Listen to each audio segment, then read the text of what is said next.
Risk management in financial ইনস্টিটিউশনসের আরও একটি ক্লাসে আপনাদের সবাইকে স্বাগতম। গত ক্লাসে আমরা দেখেছিলাম রিস্ক ম্যানেজমেন্ট ইন ফাইন্যান্সিয়াল ইনস্টিটিউশনসে মডিউল ওয়াইজ কোন কোন টপিকসগুলো গুরুত্বপূর্ণ, অর্থাৎ কোন কোন টপিকস থেকে থিওরিটিক্যাল কোশ্চেনগুলো আসতে পারে। আজকের ক্লাসে আমরা ম্যাথমেটিক্সের জন্য কিছু প্র্যাকটিস প্রবলেম দেখব, যেগুলো পরের পরীক্ষাতে সরাসরি চলে আসতে পারে অথবা সেখান থেকে পার্শিয়ালি কিছু অংশ চলে আসতে পারে। আসুন দেখি আমাদের প্র্যাকটিস প্রবলেমে কী কী ইনক্লুড করা হয়েছে। দেখেন 1 নম্বর প্রবলেমে কি বলা হয়েছে, calculate the duration gap of the following excerpts from the balance sheet of a bank. নিচে যে ব্যালেন্স শিটটা দেওয়া আছে এইখান থেকে ডিউরেশন গ্যাপ ক্যালকুলেট করতে হবে। দেখেন ব্যালেন্স শিটে কী কী দেওয়া আছে। ব্যালেন্স শিটে অ্যাসেট পোর্শনে কী কী দেওয়া আছে, দেখেন কারেন্ট অ্যাসেট এবং ফিক্সড অ্যাসেট, অ্যাসেটের অ্যামাউন্ট দেওয়া আছে এবং ডিউরেশন দেওয়া আছে। একইভাবে লায়াবিলিটিস পোর্শনে কী কী দেওয়া আছে, দেখেন কারেন্ট লায়াবিলিটিস, আদার লায়াবিলিটিস, ইকুইটি এবং লায়াবিলিটিসের ক্ষেত্রে ডিউরেশনও দেওয়া আছে। এখান থেকে আমাদেরকে ক্যালকুলেট করতে হবে কি ডিউরেশন গ্যাপ, ঠিক আছে। এরপরে দেখেন 2 নম্বর প্রবলেমে কি বলা হয়েছে, use the following information to conduct A duration gap analysis. নিচে যে ইনফরমেশনগুলো দেওয়া আছে এর উপর বেস করে ডিউরেশন গ্যাপ অ্যানালাইসিস ক্যালকুলেট করতে বলা হয়েছে। দেখেন নিচে একটা ব্যালেন্স শিট দেওয়া আছে, ব্যালেন্স শিটে অ্যাসেটস এবং লায়াবিলিটিস দেওয়া আছে, অ্যাসেটস এবং লায়াবিলিটিসের জন্য অ্যামাউন্ট দেওয়া আছে এবং মার্কেট ইন্টারেস্ট রেটও দেওয়া আছে। একই সাথে দেখেন অ্যাসেট এবং লায়াবিলিটিসের ক্ষেত্রে ডিউরেশনও দেওয়া আছে, ঠিক আছে। এই যে ব্যালেন্স শিট, এখান থেকে আমাদেরকে কী কী ক্যালকুলেট করতে বলা হয়েছে, দেখেন calculate the leverage adjusted duration gap, ঠিক আছে। লেভারেজ অ্যাডজাস্টেড যে ডিউরেশন গ্যাপ সেটা ক্যালকুলেট করতে বলা হয়েছে। বি নাম্বারে কী ক্যালকুলেট করতে বলা হয়েছে, দেখেন estimate the change in market value of equity if all markets interest rate fall by an average of 1.5%। দেখেন এখানে যে মার্কেট ইন্টারেস্ট রেট যেগুলো দেওয়া আছে এগুলো যদি অ্যাভারেজে 1.5% ফল করে তাহলে মার্কেট ভ্যালু অফ ইকুইটির যে চেঞ্জ হবে সেটা এখানে ক্যালকুলেট করতে বলা হয়েছে, ঠিক আছে। সি নাম্বারে দেখেন কি বলা হয়েছে, suggest a specific transaction the bank could implement to reduce it's interest rate risk. অর্থাৎ ব্যাঙ্ক যদি এর ইন্টারেস্ট রেট রিস্ক কমাতে চায় তাহলে তাদেরকে যে স্পেসিফিক যে ট্রানজ্যাকশনটা ইমপ্লিমেন্ট করতে হবে সেটা এখানে সাজেস্ট করতে বলা হয়েছে। এরপরে দেখেন 3 নম্বর প্রবলেমে কি বলা হয়েছে, determine the risk weighted assets using Basel 1 rules for the hypothetical balance sheet below. অর্থাৎ নিচে যে হাইপোথেটিক্যাল ব্যালেন্স শিটটি দেওয়া আছে এইখান থেকে বেসেল 1 ব্যবহার করে রিস্ক ওয়েটেড অ্যাসেট ক্যালকুলেট করতে হবে, ঠিক আছে। দেখেন ব্যালেন্স শিটে কী কী দেওয়া আছে, এখানে অ্যাসেটস দেওয়া আছে, এর অ্যামাউন্ট দেওয়া আছে এবং সাথে পার্সেন্টেজে রিস্ক ওয়েটের ভ্যালু দেওয়া আছে, ঠিক আছে। এখান থেকে তাহলে আমাদেরকে ক্যালকুলেট করতে হবে রিস্ক ওয়েটেড অ্যাসেটস, ঠিক আছে। 4 নম্বর কি বলা হয়েছে, দেখেন a bank has risk weighted assets of টাকা 16,000 অ্যান্ড ইকুইটি অফ টাকা 1,400। অর্থাৎ একটা ব্যাঙ্কের রিস্ক ওয়েটেড অ্যাসেট আছে কত টাকার, 16,000 এবং ইকুইটি আছে কত টাকার, দেখেন 1,400 টাকা, ঠিক আছে। If regulators require a minimum risk weighted capital ratio of 8% given the current level of equity. অর্থাৎ প্রদত্ত কারেন্ট লেভেল অফ ইকুইটির জন্য যদি রেগুলেটরের মিনিমাম রিস্ক ওয়েটেড ক্যাপিটাল রেশিওর রিকোয়ারমেন্ট 8% হয় তাহলে কি ক্যালকুলেট করতে বলা হয়েছে, দেখেন how many new assets with a 100% risk weight can the bank add.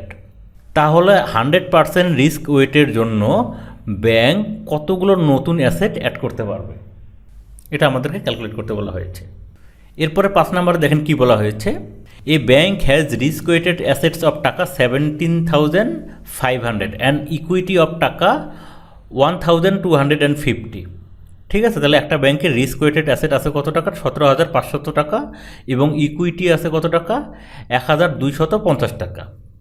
If regulators require a minimum risk-weighted capital ratio of 5% given the current level of equity, অর্থাৎ প্রদত্ত কারেন্ট লেভেল অফ ইকুইটির জন্য যদি রেগুলেটরের মিনিমাম রিস্ক ওয়েটেড ক্যাপিটাল রেশিওর requirement 5% হয় তাহলে how many new assets with a 100% risk weight can the bank add.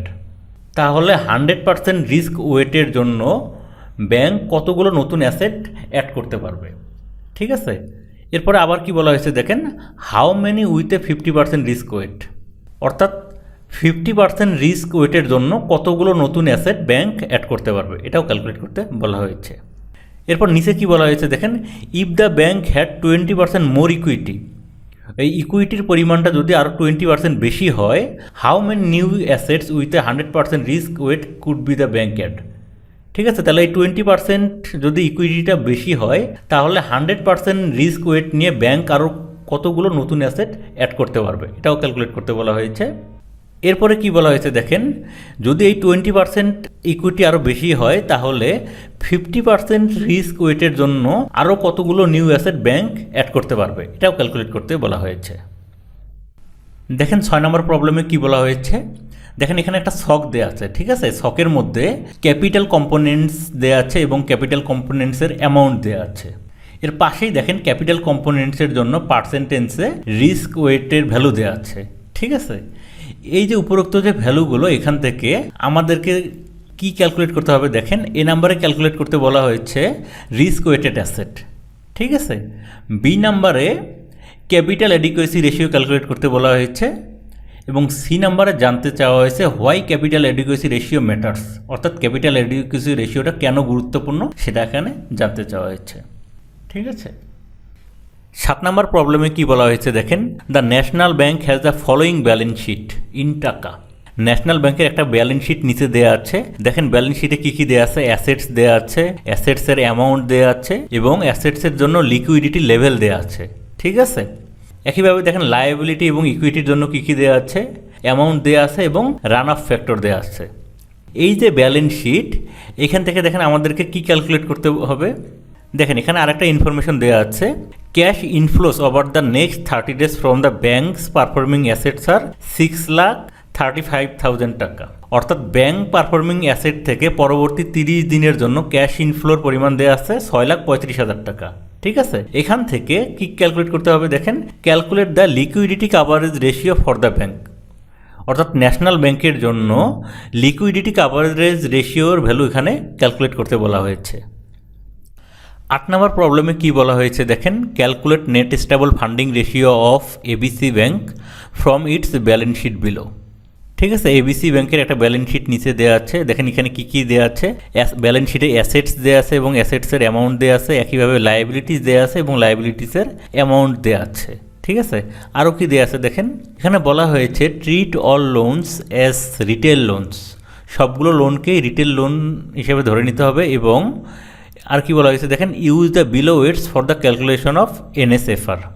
অর্থাৎ নিচে যে আইটেমগুলো আছে, আইটেমগুলোর এগেনস্টে যে ওয়েটগুলো আছে, এই ওয়েটগুলো ইউজ করেই আমাদেরকে net stable funding ratio calculate করতে হবে। ভিউয়ার্স, আজকে আপনাদের সামনে যে ম্যাথমেটিক্যাল প্রবলেমগুলো উপস্থাপন করা হয়েছে, আপনারা এগুলো ভালোভাবে প্র্যাকটিস করে পরীক্ষার হলে যাবেন। পাশাপাশি গত 96তম ব্যাংকিং প্রফেশনাল এক্সামে ক্যাপিটাল কম্পোনেন্টস থেকে যে ম্যাথমেটিক্যাল প্রবলেমটি এসেছিল, আপনারা সেটিও প্র্যাকটিস করে যাবেন। আশা করছি এগুলো প্র্যাকটিস করে গেলে পরীক্ষায় আপনাদের ম্যাথমেটিক্স নিয়ে আর কোনো ধরনের প্রবলেম হবে না। আর আজকের ক্লাসটি যদি আপনাদের ভালো লেগে থাকে অবশ্যই লাইক করবেন, শেয়ার করবেন, আর যারা সাবস্ক্রাইব করেনি প্লিজ সাবস্ক্রাইব করবেন। Thank you.